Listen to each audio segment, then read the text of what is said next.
রক্ত দিয়ে সতীপীঠ। হ্যাঁ, ঠিকই শুনছেন, রক্ত দিয়ে তৈরি হয়েছিল এক সতীপীঠ। কিরকম রক্ত সে কথা বলতে গেলে প্রসঙ্গ তো আসে সতীপীঠ নির্ণয়ের কথা। অর্থাৎ দেবী সতীর দেহের বিভিন্ন অংশ বিভিন্ন জায়গায় পড়ে যে সতীপীঠ তৈরি হয়েছিল। সাধারণত আমরা জানি 51টি সতীপীঠ, এবং এই 51টি সতীপীঠ নিয়ে বিভিন্ন বিতর্ক আছে। যেমন শিবচরিত অনুযায়ী 51টি সতীপীঠ, আরও 26টি সতীপীঠের কথা শোনা যায়, যেগুলোতে মনে করা হয় দেবীর অলংকার ও অন্যান্য জিনিসপত্র পড়েছিল। তাছাড়াও দেবী ভগবত পুরাণ অনুযায়ী পীঠের সংখ্যা কিন্তু 108টি। আবার কুঞ্জিকা তন্ত্রে 42টি সতীপীঠের কথা বলা হয়েছে। জ্ঞানার্ণব তন্ত্রে 50টি সতীপীঠের কথা বলা হয়েছে। তবে সামগ্রিকভাবে সতীপীঠ পীঠ নির্ণয়ক তন্ত্র অনুযায়ী 51টি বলেই ধরা হয়। তবে এই রক্ত দিয়ে তৈরি সতীপীঠ, অর্থাৎ যেটা শুনলাম যে 3 বিন্দু রক্ত পড়ে এখানে সতীপীঠ তৈরি হয়েছিল, এই 3 বিন্দু রক্ত থেকে তৈরি হয়েছিল দেবী সরস্বতী বা মহাসরস্বতী, মহালক্ষ্মী এবং মা কালী বা মহামায়া। আর যেহেতু 3 বিন্দু দিয়ে তৈরি হয়েছিল, তাই এই জায়গার নাম বিন্দুধাম বা বিন্দুবাসিনী মন্দির বলেও এখানে মানুষ বলে থাকে। তবে বিন্দুবাসিনীর সঙ্গে বিন্ধবাসিনীর তুলনা করলে কিন্তু হবে না, কারণ দুটো এক নয়। তবে যাই হোক, নতুন সতীপীঠের খোঁজ পাওয়াতে আমি গিয়ে হাজির হয়েছিলাম সেখানে। গোটা মন্দির পরিসর দেখা এবং তার সঙ্গে সেখানকার বিভিন্ন কথা শোনা। সেখানে গিয়ে আর একটা নতুন খবর পেলাম, যেটা হচ্ছে এই যে পাহাড়, যে পাহাড়ের ওপর এই বিন্দুবাসিনী মন্দির, সেই পাহাড়টার নামও বিন্দুবাসিনী পাহাড়। অর্থাৎ এই দেবীর নামেই পাহাড়ের নাম হয়েছে, এরমটাই ভেবে নিলাম। এই পাহাড়ের আর একটা ঘটনা শুনতে পেলাম, এই পাহাড়ের ওপর একটি শিলা আছে, যেখানে হনুমানজি গন্ধমাদন পর্বত নিয়ে যাওয়ার সময় একটা পা রেখেছিলেন বা একবার পা ফেলেছিলেন। তাই সেখানে একটা বিরাট 35 ফুটের হনুমান মূর্তিও দেখতে পেলাম।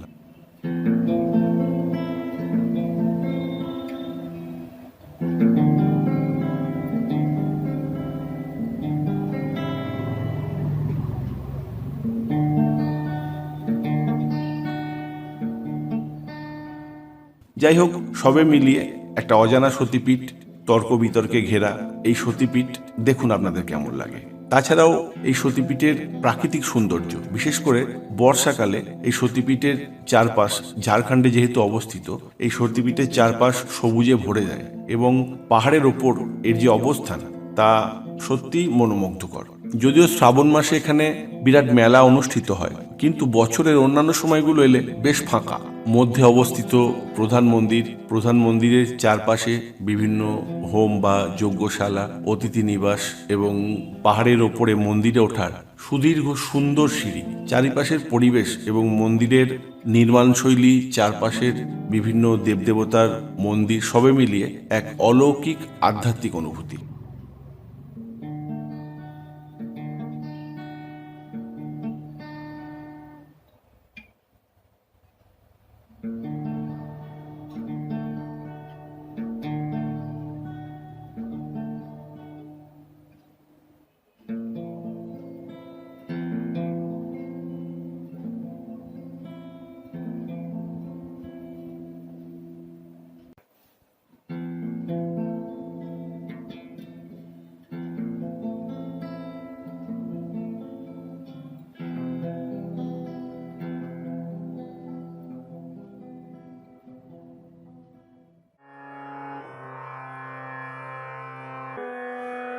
দেখতে পাচ্ছেন সেই বিরল সতীপীঠের দর্শন,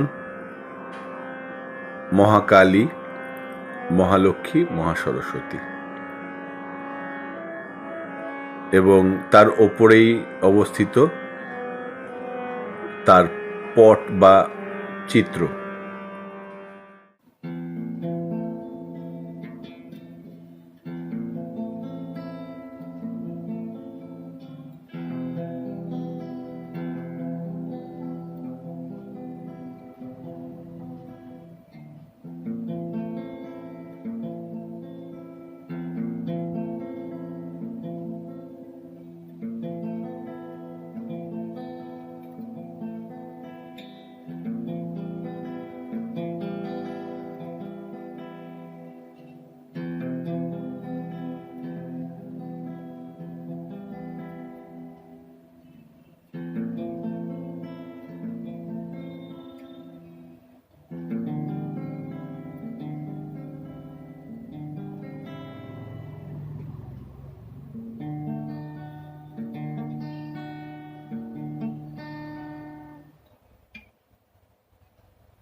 ইতিহাসের কথা শুনে নেব এখানকারই সাধু বাবার কাছ থেকে।